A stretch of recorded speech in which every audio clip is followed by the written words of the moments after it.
Good afternoon, I'm TK, and this is TK's video blog. Good to have you with us, good to see you all again. Welcome. Alright, now that we got that out of the way, let's get right down to it, shall we, and review our movie of the day. This week's movie is Lilo and Stitch. The movie stars Maya Kihola, Chris Sanders, Sydney Elizabeth Agudong, Zach Galifianakis, Billy Magnuson, Courtney B. Vance, Hannah Waddingham, Capio Dudoit, Tia Kari, Amy Hill, Emery Hucano Briol, and Jason Scott Lee. So, what's the movie about? Well, the plot of this movie is the live-action adaptation of Lilo and Stitch, the animated movie. It came out in 2002. Wow, that's a long time ago. I can't believe that. It's been that long. But, the movie, it's relatively unchanged, the plot is. It pretty much follows the same story structure, by and large. There are some changes, more on those in a bit. But, for those who don't remember or don't know the original plot, it was as follows. Lilo and her big sister Nani, they are orphaned after their parents passed away. Now, in this movie, in the remake, it's a little bit more recent than it is in the original 2002 version. But the movie follows Lilo and her big sister Nani after their parents had passed away, and it also follows the genetically engineered experiment 626, who Lilo adopts as her dog and gives the name Stitch. Now, Stitch, of course, he was designed by Jumba, a mad alien scientist, and his purpose, Stitch's purpose, was to destroy, and that's really all that he knows. But living with Lilo and Nani on Hawaii and on Earth, he kind of gets tamed, as we know. Now, Jumba and Pleakley, they are sent to try to capture Stitch, which is fun to see, some very humorous moments, and that's pretty much unchanged in this remake, although there are some differences, but it's still pretty much the same, so that's kind of fun to watch in this movie for sure. Now, over the course of the movie, we see Lilo and Stitch form a very close bond of friendship, and learn more about the idea of Ohana, which is extended family, no one gets left behind. And, of course, this changes Stitch for the better. So, the plot of this movie, and the plot of the original by extension, a very cute plot, a very funny plot, and a very heartwarming plot for sure, and it's relatively unchanged. So, let's talk about the movie a little more in depth now, shall we? Now, the plot of the movie, so, it's relatively unchanged. Many of you remember the original, I know I do, from 2002. I still can't believe it's been that long. But, it's relatively unchanged. It's really a heartwarming story, really clever, really funny, really cute, and it's really about Ohana, the meaning of family, how families come in all different shapes and sizes, how families are different, how there's extended family, nobody gets left behind, and all that good stuff. That's all really unchanged. Now, there are some differences in the movie. A major character is omitted completely, another character is turned into a villain, and of course this makes the climax of the movie and the ending of the movie a little bit different.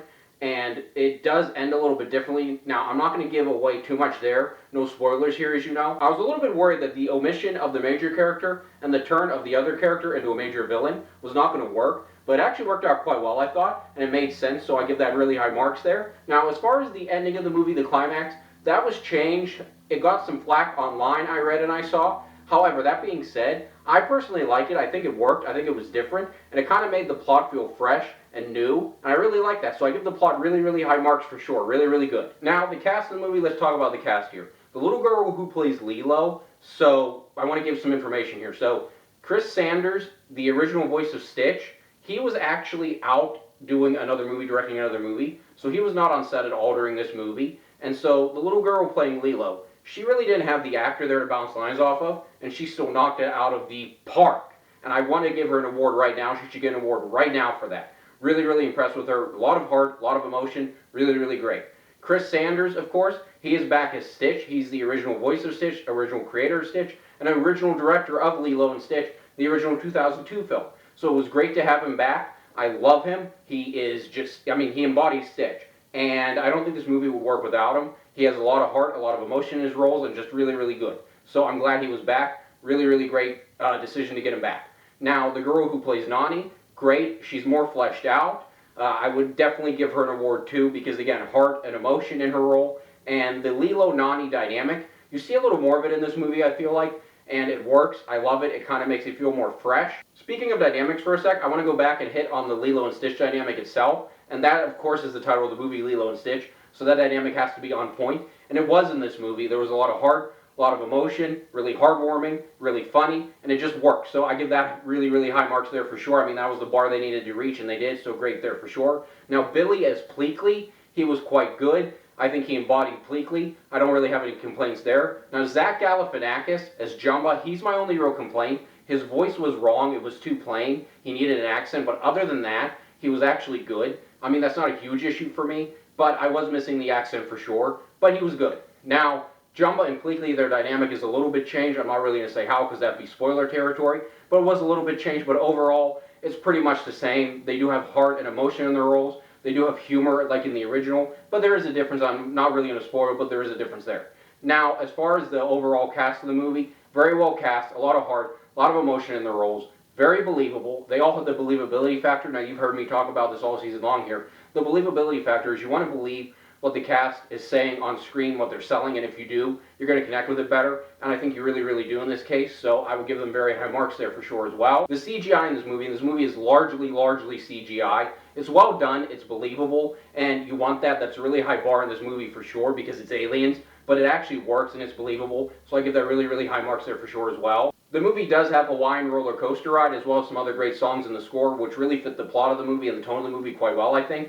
They're quite action-paced in some places and quite sentimental in others, which is great, really fits. Hawaiian roller coaster ride, I think that's synonymous with Lilo and Stitch at this point, so they had to put that in there. Just great to hear that, a real joy to hear that for sure. And the movie finishes off with Burn in Love, played over the end credits. I believe in the original, it was played somewhere at the end. It might have been over the end credits, or it might have been a montage at the end of the movie. I don't really remember, but it's pretty much the same, although this one, as I said, is played over the end credits themselves, and it's sung by Bruno Mars's nephews. And watch out for these kids. These kids are going to be big someday. Really, really good there for sure as well. But overall, the music, really, really great, really, really energetic, fit the tone, fit the location of the movie, which is Hawaii, of course, and just really, really great, really, really high marks for sure for the music. Now, the editing. So editing is a very big thing for me. I'm an editor myself, as you know. And the editing, it was well done, well paced, well put together. The CGI blended well with everything else and just made a lot of sense, a lot of continuity throughout. And I was really, really impressed with it, so I would give the editing really, really high marks there for sure as well. So overall, the movie, it was well done,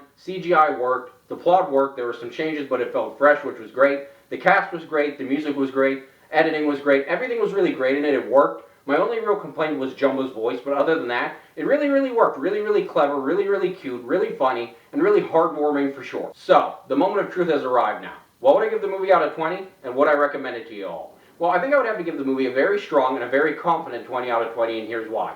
Because everything worked in the movie. The plot worked. It was really unchanged, but there were a few differences, and they were minor, but they really kind of worked. They really made it feel fresh and different and new, and I love that. The cast was great. The music was great. The editing was great. The mix of the CGI and live action, great there too. There's not much I can knock about the movie. Jumbo's voice, as I say earlier, that was the only thing I'd really knock. But that's such a small thing, and when other things in the movie work as well as they did, those can kind of mask over and gloss over some of the weaknesses in the movie, and I think that happened in this case. So I would absolutely give the movie a 20 out of 20 for sure. It sounds like it's really dominating the box office, and I'm really impressed with it. Could be the movie of the summer, who knows? But I would highly recommend watching it. 20 out of 20 for sure, absolutely. Alright, well, looking at my watch, it looks like we're about out of time. So please, until next week, remember I'm putting in the comment section now. Remember, all season long, I'd like to hear from you all. What do you like about this blog? What don't you like about this blog? What could I do differently or better in this blog? All of this stuff and then some. I'd really, really love to hear from you all. I really, really would. Also, please remember, all season long, reach out. Recommend a movie, TV show, book, song, album for me to review, and I might just review for you all right here on TK's video blog. Now, I can't always promise you'll like the review or agree with every single thing I have to say in the review. What I will promise you all is this. I will always keep it fair, and I will always keep it honest. That is my commitment to you all, as always. So, with that all being said, until next week, please, take care, be safe, and goodbye, everyone. Have a great weekend. I'll see you right back here next week.